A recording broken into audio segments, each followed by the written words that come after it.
একটি ছোট্ট গ্রামে রতন নামে একজন কৃষক বাস করতেন।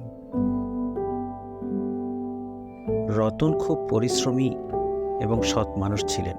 প্রতিদিন তিনি সকালে উঠে মাঠে কাজ করতেন এবং সন্ধ্যায় ফিরে আসতেন। তার একমাত্র পুত্র রামু অনেকটা অলস এবং অসৎ ছিল।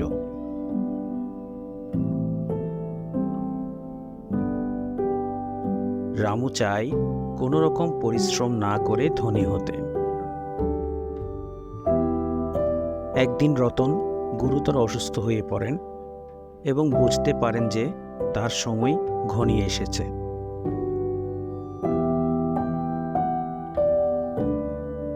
তিনি রামুকে ডেকে বললেন, বাবা, আমি আমার জীবনে যা কিছু অর্জন করেছি তা সবই এই মাঠের মধ্যে লুকিয়ে আছে।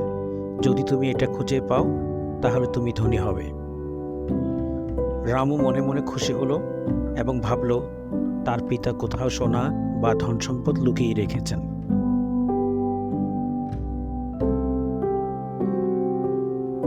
রতনের মৃত্যুর পর রামু মাঠে খোঁড়াখুঁড়ি শুরু করল, কিন্তু অনেক খোঁজার পরও সে কিছুই পেল না।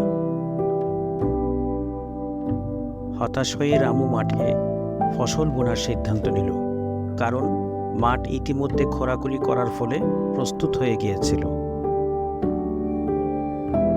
পরিশ্রম করে রামু মাঠে ফসল ফলালো এবং সেই বছর তার প্রচুর ফসল হলো।